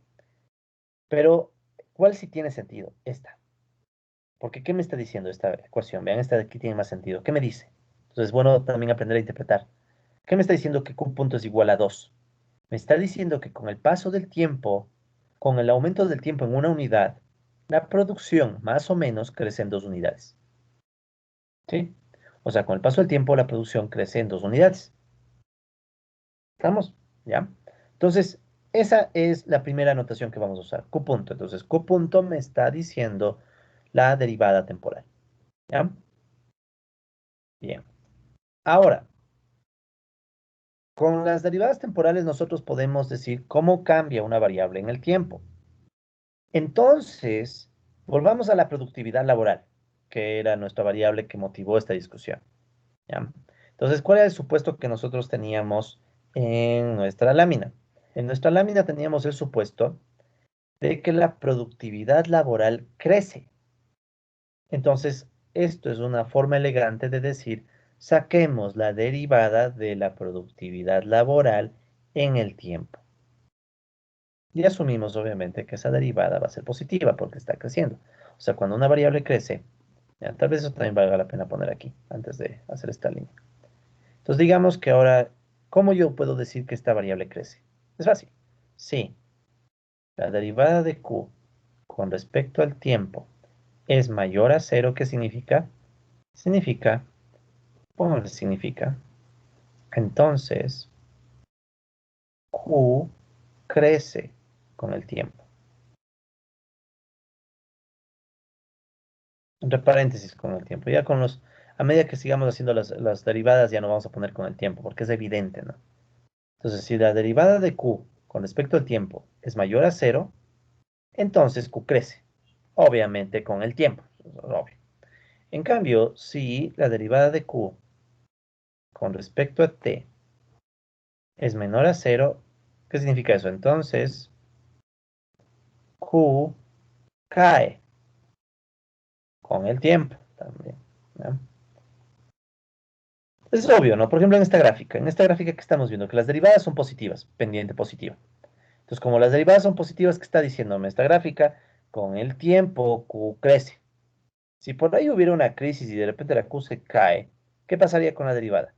La derivada en el tiempo se volvería negativa. ¿De acuerdo? ¿Sí? Entonces tenemos derivadas positivas cuando Q crece, derivadas negativas cuando Q cae.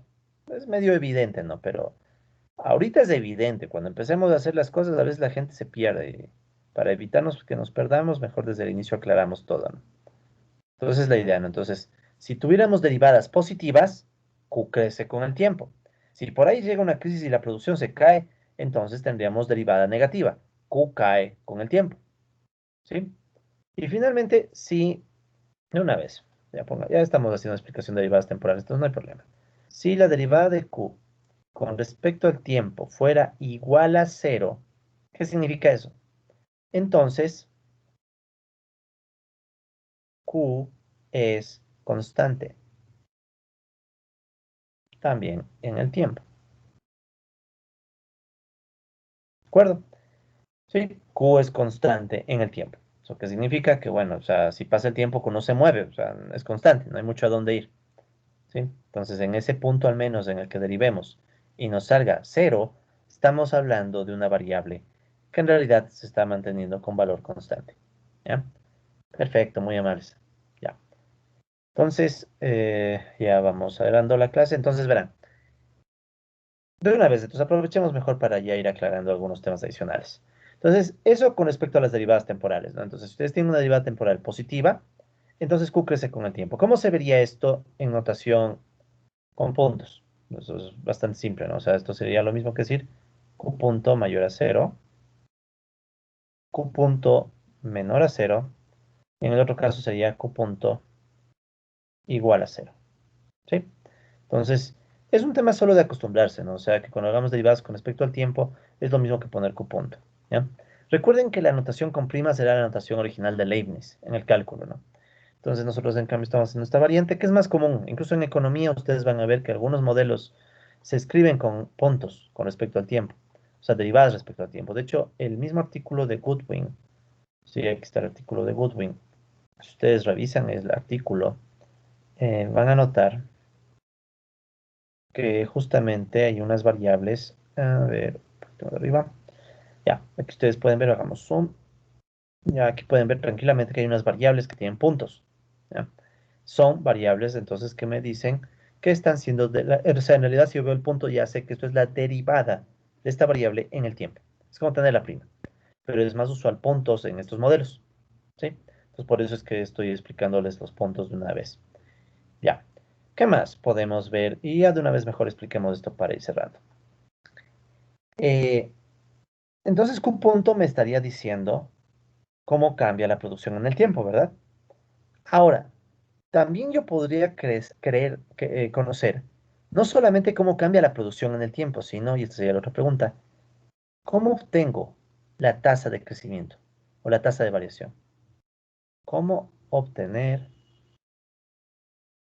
la tasa de variación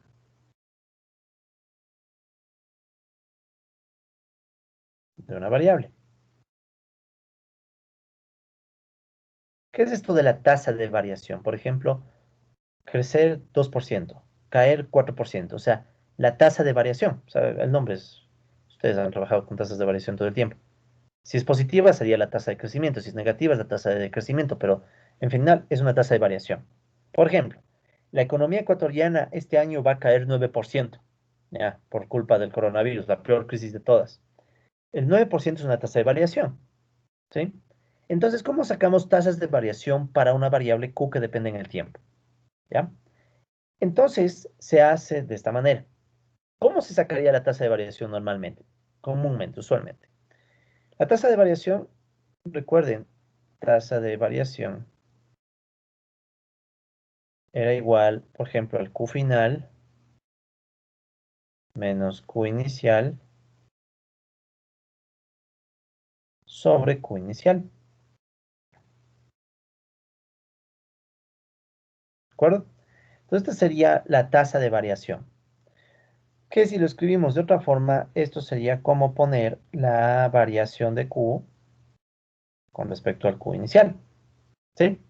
Nada del otro mundo. O sea, tomamos Q final menos Q inicial, dividimos para Q inicial.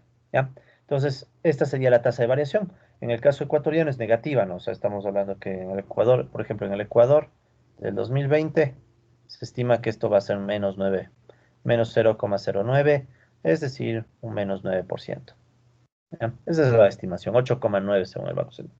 8,5 creo, bueno, algo así según el Banco Central, según la CEPAL, 9% de caída. Pero esa es la tasa de variación. ¿Ya? Repito, ustedes han trabajado con tasas de variación todo el tiempo. Entonces la pregunta es, ahora, ¿cómo sacamos la tasa de variación, pero con variables que estamos diciendo que son funciones del tiempo? Por ejemplo, Q. Si Q es función del tiempo, ¿cómo sacamos la tasa de variación? ¿Ya? Entonces, la tasa de variación recoge la misma idea, pero ahora aplicando la cuestión del límite. ¿Sí? O sea, si yo saco el límite, cuando delta t tiende a cero, ¿sí? De la ratio delta Q sobre delta T, bueno, delta Q pongamos, delta Q sobre Q, pero ojo, este delta Q en realidad está dividido para un delta T, ¿sí? En realidad está dividido para un delta T. Lo que pasa es que estamos solamente, verán, estamos haciendo la tasa de variación en un periodo, ¿no? Nunca decimos eso, pero siempre es así, en un periodo. O sea, delta t es igual a 1 aquí. Delta t es igual a 1, porque estamos sacando la variación de un año a otro. Pero en realidad, nosotros si sacáramos algo más de preciso, deberíamos sacar delta q sobre delta t. Entonces, ¿esto a qué es igual? ¿A qué es igual el límite de delta q sobre delta t? La derivada. O sea, si yo quiero sacar, pues esto es igual a, en la numerador me va a quedar derivada de q con respecto al tiempo, y en el denominador me quedaría q. O es lo mismo que poner q punto sobre q.